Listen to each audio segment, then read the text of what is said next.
నమస్తే. ప్రస్తుతం మనతో పాటు ప్రముఖ జ్యోతిష్య వాస్తు నిపుణులు, లలితాదేవి ఉపాసకులు బ్రహ్మశ్రీ నానాజీ పట్నాయక్ గారు ఉన్నారు. గురుగారితో మాట్లాడేద్దాం. నమస్కారం గురుగారు. శ్రీమాత్రే నమః. గురుగారు, జూలై మాసంలో కర్కాటక రాశి వారి పరిస్థితి ఏ విధంగా ఉండబోతుంది? ఓవరాల్గా ఈ నెల ఎలాంటి జాగ్రత్తలు, ఎలాంటి రెమెడీస్ వీళ్ళు పాటిస్తే మంచి ఫలితాలు ఉంటాయి అంటారు?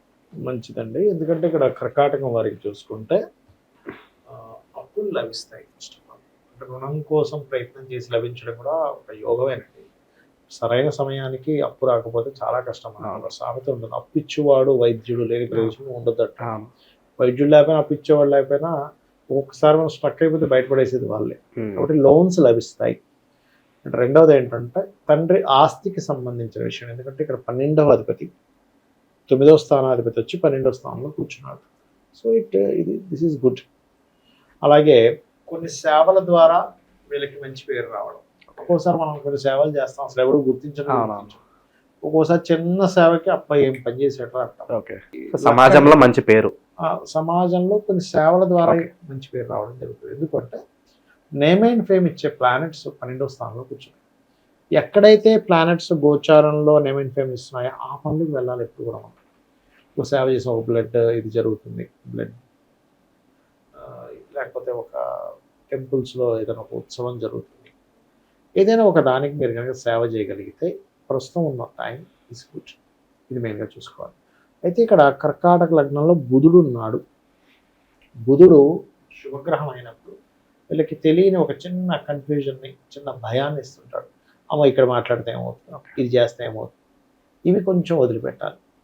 కాకపోతే ఈ బుధుడు ఉన్నప్పుడు లగ్నంలో ఉన్నప్పుడు ఏమవుతుందంటే కొంతమంది స్త్రీలకు కానీ పురుషులకు కానీ కొంతమంది స్త్రీలు ఫ్రెండ్స్ అవ్వడం, లేకపోతే కొన్ని పరిచయాలు ఏర్పడడం, కొంచెం తెలియని చిన్న చిన్న చిన్న భయాలు. ఎందుకంటే మీకు కర్కాటకం నుంచి 2వ స్థానంలో కుజకేతులు ఉన్నారు.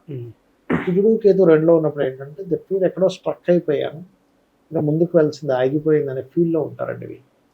ఆ ఫీల్ కానివ్వండి, అంటే ఒక్కొక్కసారి నిజంగానే స్ట్రక్ అయిపోతారు, కొన్నిసార్లు ఏమైపోతుంది అంటే స్ట్రక్ అయిపోయిన ఫీల్డ్లోకి వెళ్ళిపోతారు. అంటే ఫర్దర్గా ఏ నిర్ణయాలు ఏ నిర్ణయం తీసుకోవాలో అర్థం కాని విషయం. ఎందుకంటే ఇక్కడ ధైర్యం అయితే కుజకేతువుల వల్ల వస్తుంది ఎవరికైనా 3లో ఉంటే, కానీ ఇక్కడ 2లో ఉన్నాడు కుజకేతు. అంటే ధైర్యానికి వ్యయభావంలో ఉన్నాడు. అది కాకుండా 3వ అధిపతి శుభగ్రహమే లగ్నంలో ఉంది. ఎప్పుడైనా సరే 3వ స్థానం కానీ 6వ స్థానం కానీ 11వ స్థానం కానీ శుభగ్రహాలకు వస్తే ఇదే తలనొప్పి. ఇక్కడ ఏమవుద్ది, లగ్నంలో ఉన్నప్పుడు కొన్ని ఆలోచనలు, కొన్ని మాట్లాడేటప్పుడు ఇప్పుడు ఏం మాట్లాడాలి, మాట్లాడని తప్పించుకుంటారండి కొంతమంది. చూడండి, సరే మాట్లాడదామంటారు, రారు. ఆయన ఆఫీస్కి వెళ్తాం, ఆయన ఇంటికి వెళ్తాం, ఇంటికి వస్తా అంటారు, రారు. మళ్ళీ మాట్లాడతాం అంటే ఏమిటి, ఇది మిమ్మల్ని ఇబ్బంది పెడుతుంది. సో దీన్ని ఎట్లా బ్రేక్ చేయాలని ఫస్ట్ తెలుసుకో. మన కమ్యూనికేషన్ లేకపోతే మన గ్రోత్ కూడా అక్కడ ఆగిపోతుంది కదా. ఉండదండి. చాలా మంది ఏంటంటే ఈ మాట చెప్తే ఏమనుకుంటారు ఏమైపోద్ది. నేను ఒకటే చెప్తా, భయపడే వాళ్ళకి మహా అంటే ఏమవుద్ది అనుకోండి. ఒకసారి మహా అంటే ఏమవుతుంది, ఈ జనరేషన్ వాళ్ళ గురుగారు ఎక్కువగా నో చెప్పడం రావట్లేదు. కొంతమంది చెప్తున్నారు, కొంతమంది చెప్పలేకపోతున్నారు. ఎందుకు అవుతుంది అంటే చిన్నప్పటి నుంచే మనం మహా అంటే ఏమవుతుంది అనేది నేర్పించగలగాలి పిల్లలకి. ఏమవుతుంది అంటే కొంతమంది చూడండి, అమ్మో నాకు ర్యాంక్ రాలేదు ఏమైపోద్దు అని ఆత్మహత్యలు చేసుకుంటున్నారు. ఫస్ట్ నేర్పించాలి ఏమవుతుంది, తగినంచి ఏమవుతుంది. జీవితం ఒక 60, 70, 80, 100, 120 మహా అంటే బతుకుతాను. ఈ జీవితంలో ఇలాంటి ఇంతకుముందు ఎవడు ఫేస్ చేయలేదా? నేనే ఫేస్ చేస్తున్నాను. ఇంతకుముందు కొన్ని లక్షల మంది ఫేస్ చేశారు, కొన్ని లక్షల మందికి ఈ సమస్య వచ్చింది, తీరిపోయింది. ఇది ఫస్ట్ మనం పిల్లలకు నేర్పించాలి. అప్పుడు మీరు అన్నట్టుగా నో చెప్పడం కానీ ఫేస్ చేయడం నేర్పించాలండి. చాలామంది ఏంటంటే అయ్యో నేను చాలా ఫేస్ చేశాను, మా పిల్లలు ఫేస్ చేయకూడదు అనుకున్నారు. తప్పు. ఫేస్ చేయకపోతే వాళ్ళు స్ట్రాంగ్ అవ్వరు. నేను ఒకటే చెప్తా, అసలు మీరు సింహం యొక్క ఇది మీరు వినే ఉంటారు, అది కొంచెం పిల్లలు పెద్ద అయితే దాన్ని వాటిని బయట పంపించేస్తారు. సింహము తల్లి ఎక్కడా కూడా పిల్లల చేత క్రాసింగ్, మేటింగ్ అంటారు, చేయనివ్వదండి. వేరే అన్ని జీవులు చేస్తాయి కానీ సింహం చేయనివ్వదు. దూరం వెళ్ళిపోవాలని పంపించేస్తుంది. ఎందుకంటే పిల్లలు అది కలవనివ్వదు. ఇంకోటి అది సింగిల్గా వెళ్తేనే అది రాజు అవుతుంది. అట్లా అది దానికి ఒక గ్రిప్ పెరుగుతుంది. అలా ఇక్కడ ఏంటంటే ఎప్పుడైనా బుధుడు లగ్నంలో ఉన్నప్పుడు మీకు ధైర్యం పెరగాలంటే విష్ణు సహస్రనామం కనుక చేస్తే లాజిక్ పనిచేస్తుంది. అక్కడ ఎప్పుడు కూడా మనకు ఒక లాజిక్ పనిచేయట్లేదు. ఇక్కడ నాకు ఏదో సంథింగ్ భయం వేస్తుందండి మాట్లాడాలంటే, లేకపోతే నాకు ఇక్కడ ఏదో మాట్లాడాలి కానీ నాకు అది అందట్లేదు అన్నప్పుడు ఇన్ఫీరియారిటీ కాంప్లెక్స్ కూడా ఎక్కువ ఉన్నప్పుడు విష్ణు సహస్రనామం వినండి. లేదా అంత వినలేము అనుకుంటే కనీసం ఓం కర్పూర వీటి కామోద సమాకర్ష దిగంతరాయ నమః చేసుకుని ఖచ్చితంగా ఉంటుంది. అయితే ఇక్కడ రెండవ స్థానంలో కుజకేతువులు ఉన్నందుకు ఫినాన్షియల్ మ్యాటర్స్ విషయంలో కొంచెం జాగ్రత్తగా ఉండాలి. ఎందుకంటే ధనస్థానంలోకి వచ్చేసే రెండు గ్రహాలు అక్కడ ఏమవుతుంది, వీళ్ళు ఎక్కడో జాబ్లో వాళ్ళకి డబ్బులు ఇవ్వాలి విషయంలోని, లేకపోతే సంతానానికి మనీ మ్యాటర్స్ విషయంలో ఇక్కడ చెడుతుంది. లేదా ఫ్రెండ్కి డబ్బులు ఇస్తున్నాం, లేకపోతే ఫ్రెండ్ నుంచి డబ్బులు తీసుకుంటున్నాం, ఈ మ్యాటర్స్ విషయంలో, లేదా మెడికల్ రిలేటెడ్ సంబంధించిన బిజినెస్ల విషయంలో, లేకపోతే ఒక రియల్ ఎస్టేట్ రిలేటెడ్ సంబంధించిన విషయంలో కొంచెం జాగ్రత్తగా ఉండాలి. ఓకే, వ్యాపారస్తులకు ఏం సూచన ఇస్తారు పెట్టుబడులు పెట్టడంలో? ఈ విషయాల్లో ఏమైనా సూచన ఉందా గురుగారు మీ? ఉందండి. ఇక్కడ ఏంటంటే ఒకటి, వ్యాపారస్తులకి లాభంలో శుక్రుడు ఉన్నాడు కాబట్టి మంచిదే. ఎందుకంటే సప్తమాధిపతి, మనం వ్యాపారం అనేది సమాజం ద్వారా మనకి వ్యాపారం జరుగుతుందండి. నాకు ఏం చేసుకోలేదు, నేను సమాజంతో లింక్ అవ్వాలి ఏ వ్యాపారం అయినా కూడా. ఎందుకంటే ఒక వినియోగదారుడు కొంటాడు దేనైనా కానీ, కొనడం అమ్మకం అనేది మనుషుల ద్వారానే జరగాలి. మీకు ఏది తీసుకోండి మనిషి లేకుండా లేదండి. ఒక మనిషి గెలవాలంటే, రాజకీయం గెలవాలంటే ఓట్లు వేయాలి, జనాలే ఓట్లు వేయాలి. ఒక ప్రోడక్ట్ ద్వారా నీకు డబ్బులు రావాలంటే జనాలే కొనుక్కోవాలి. అందుకని ఏం చేస్తామంటే ఇప్పుడు వ్యాపారం అనేది సప్తమంతో లింకప్ ఉంటుంది, అంటే ప్రజలు సొసైటీతో లింకప్ ఉంటుంది. సో ఆ లింకప్ కారకుడు భాగ్యంలో ఉన్నాడని శుక్రుడిని చూస్తున్నాడు. సో ఇక్కడ వ్యాపార యోగము, వ్యాపారాన్ని ఇచ్చే గ్రహాలు బాగున్నాయి, దానిలో ఎటువంటి డౌట్ లేదు. కాకపోతే ఇక్కడ బుధుడు లగ్నంలో ఉన్నందుకు కొన్ని విషయాలు ధైర్యం చేయకపోవడం వల్ల నష్టపోతుంటారు. ఓకే, ఎక్కువ ఆలోచించేసి కొంతమంది చూడండి, అరే ఇది బాగుంది కొనంటే, అవునా ఆలోచిస్తా అట్లా ఆఫర్లు అయిపోతాయి. అవును. సో అది కొంచెం మార్చుకుంటే కనుక చాలా బాగుంది. ఓకే, సడన్ గా మన జీవితంలోకి ఎవరో ఒకరు వస్తారు, వాళ్ళ వల్ల జీవితం మనకి ఒకసారి బాగుపడుతుంది, లేదంటే ఒకేసారి డౌన్ఫాల్ అయిపోతాం. ఇలాంటి సంఘటనలు ఏమన్నా సూచిస్తున్నాయి? ఇప్పుడు ఒకటేనండి, కుటుంబంలోకి రావడం, జీవితంలోకి రావడం రెండు విషయాలు ఇక్కడ. కుటుంబంలో మన కుటుంబీకుల ద్వారా ఎవరైనా కనెక్ట్ అయ్యేవి మాత్రం కొంచెం జాగ్రత్తగా ఉండాలి. ఎందుకంటే రెండవ స్థానంలో ఉండేది కదా. అంటే ఎలా అంటే ఇప్పుడు ఫ్రెండ్ ద్వారా, మా తమ్ముడు వల్ల ఒక ఫ్రెండ్ అనుకున్నాం, లేదా కుటుంబీకుల వల్ల ఒక ఫ్రెండ్ ఇన్వాల్వ్ అయ్యి వాళ్ళతో కొన్ని డీల్స్ చేయాలి. అటువంటి విషయాల్లో మాత్రం చాలా కేర్గా ఉండాలి. ఎందుకంటే ఇక్కడ లగ్నంలో బుధుడు ఉన్నప్పుడు ఏమవుతుందంటే, అది కూడా శత్రుక్షేత్రంలో ఉన్నప్పుడు మనము లాజికల్గా కొన్ని కరెక్ట్గా చెయ్యం, ఏదో ఎమోషన్గా వెళ్ళిపోతాం, ఏం కాదు అనుకుంటాం. ఇవి కొంచెం జాగ్రత్త పడాలి.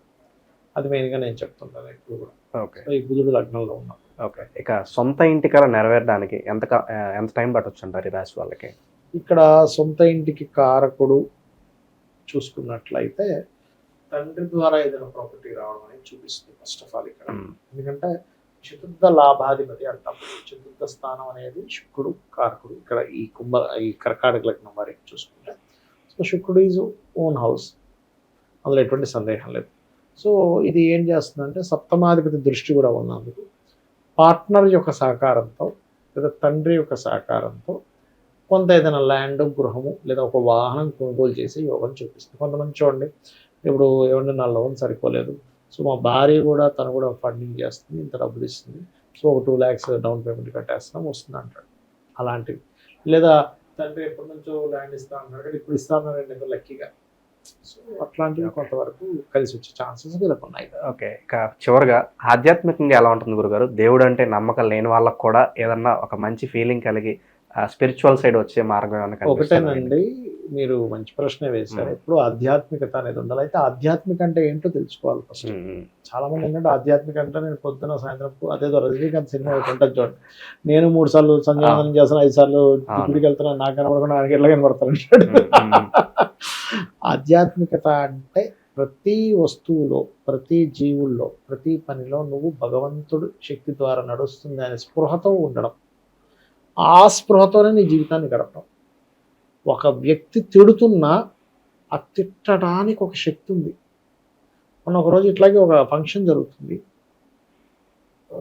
వ్యక్తికి హెల్త్ బాగోక కూర్చొని అమ్మాయి కూర్చోని పడుకున్నాడు. నాకు అప్పుడు వచ్చిన థాట్ చెప్పమంటారా మీకు? అంటే మనం ఒక మనిషిని చూసి ఖాళీగా కూర్చుంటున్నాడు అనుకుంటాం, కూర్చోడానికి కూడా శక్తి కావాలి. మనం అనుకుంటున్నారా ఖాళీ కూర్చున్నా, కూర్చోడానికి కూడా శక్తిని ఇచ్చిన వాడు ఎవడు? అతను గుర్తుపట్టగలగాలి. నేను ఈ పని చేస్తున్నాను, మాట్లాడుతున్నాను, ఈ వాక్ దేవత ఎవరు? నా ఊరికేదో మాట్లాడేస్తున్నాం కాదు, ఒక దేవత ఉంది దానికి. మనం ఒక పని చేస్తున్నాం, ఒక దేవత ఉంది. భూమి ఒక దేవత, నీరు ఒక దేవత, వాయువు ఒక దేవత. సో ఈ పంచభూతాలు, ఈ దేవతలు ఉన్నారనే స్పృహతో నువ్వు నడుస్తున్నప్పుడు నిన్ను ఒక శక్తి నిన్ను గమనిస్తుందని నడుస్తున్నప్పుడు నువ్వు ఎవరికి అన్యాయం చేయవు, నువ్వు ఎవరిని ఇబ్బంది పెట్టవు, ఎవరిని చెనకవు, ఒకడు బాధపడేలా నువ్వు ప్రవర్తించవు. దట్ ఈజ్ ఆధ్యాత్మికత. పొద్దున్న టెంపుల్కి వెళ్ళిపోతాను, లలిత సహస్రనామాలు చదివేస్తాను, విష్ణు సహస్రనామాలు చదివేస్తాను, కానీ పక్కన ఎప్పుడు బాగుండకూడదు, వాడికి ఏదో అయిపోతే నేను లోపల నాలో తెలియని ఒక ఈర్ష్యా ద్వేషాలు వచ్చేస్తున్నాయంటే నువ్వు అసలు భక్తుడి కాదు అంటారు. అయితే కర్కాటకం వారికి సహజంగానే కొంత ఆధ్యాత్మికత ఉంటుందండి. ఎందుకంటే భాగ్యాధిపతి గురువు కదా, ఉంటుంది. కాకపోతే ఇక్కడ ఏమవుతాయంటే కొన్నిసార్లు మిస్ అవుతుంటారు కొన్ని రెగ్యులర్గా చేసే పూజ నాకు ఎందుకు కుదరట్లేదు అంటే ఏమైపోతుంది అంటే బుధుడు లగ్నంలో ఉండి 12లో గురువు ఉన్నప్పుడు అన్ని లెక్కలేసుకుంటూ ఉంటాడు మనిషి. నా గుడికి వెళ్ళాను నాకేం కలిసి రాలేదు, ఈ గుడికి వెళ్దామా, లేకపోతే ఏంటో గుడికి వెళ్ళినా నాకేం కలిసి రావట్లేదే. అక్కడ ఏమైనా దేవుడు బోర్డు పెట్టాడు నువ్వు నా దగ్గర రా, ఈ గుడికి రా, నీకు ఇచ్చేస్తానని, ఏంటో. సో అది ఇక్కడ ఏంటంటే సహజంగానే ఆధ్యాత్మికత ఉంటుంది కర్కాటక లగ్నం లేదా రాశి కదా, కొంచెం ఎమోషన్ సపోర్ట్ కోరుకుంటుంది. ఇక్కడ ఏంటంటే కొన్నిసార్లు మిస్ అవుతూ ఉంటాయి 12లో గురువు ఉన్నందుకు. ఓకే, ప్రజెంట్ ఉన్న గ్రహస్థితి బట్టి ఎలాంటి రెమెడీస్ అవసరం గురుగారు? అండ్ సాధారణంగా ఇంకో క్వశ్చన్ ఏంటంటే ఎక్కువగా ప్రజెంట్ ఫేస్ చేస్తున్న సిచ్యువేషన్ మనసు నిండా చెడు ఆలోచనలు, ఏం చేద్దామన్నా ఎక్కువగా కాన్సన్ట్రేట్ చేయలేము, ఏ విషయంలోనూ అంత ఆసక్తి చూపించకపోవడం, నిగ్రహంగా ఎలా ఉండాలి గురుగారు మెయిన్గా? అదొకటి చెప్పండి రెమెడీస్తో పాటు. ఫస్ట్ రెమెడీ చూసుకుంటే కనుక సుబ్రహ్మణ్యేశ్వర స్వామి ఆరాధన, గణపతి ఆరాధన ఫైనాన్షియల్గా బాగుండేలా చేస్తుంది. ఇప్పుడు ఉండే గ్రహస్థితి చెడు ఆలోచనలు అన్నారు, యాక్చువల్లీ చెడు కాదండి. యాక్చువల్గా ఏంటంటే మనిషి అభద్రతా భావము అంటారు. ఏమో ఉద్యోగం పోతుందేమో, బంగారం ఇంట్లో పెట్టాను దొంగ వచ్చి పట్టుకుపోతాడు, ఊరు వచ్చేసాను. మా ఇంట్లో అంటే ఉదాహరణ చెప్తాను, థాట్స్ అక్కడ ఆగిపోతాయి.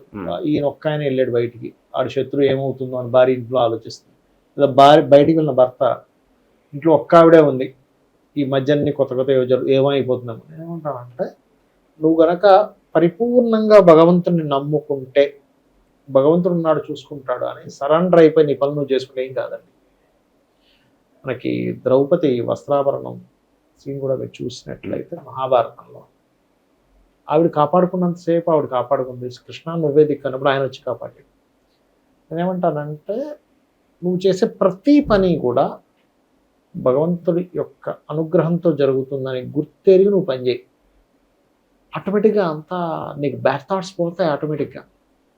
ఎందుకంటే అది ఒక శక్తి ఉంది అన్నప్పుడు నువ్వు చేసే పని వేరుగా ఉంటుంది, భగవంతుడి కోసం అర్పిస్తూ చేస్తున్నా అన్నప్పుడు నీ పని వేరేగా ఉంటుంది. చాలా మంచి మెసేజ్ ఇచ్చారు గురుగారు. ఓవరాల్గా కర్కాటక రాశి వాళ్ళకి ఈ నెల ఏ విధంగా ఉండబోతుందో చాలా బాగా వివరించారు. ధన్యవాదాలు గురుగారు. శ్రీమాత్రే నమః.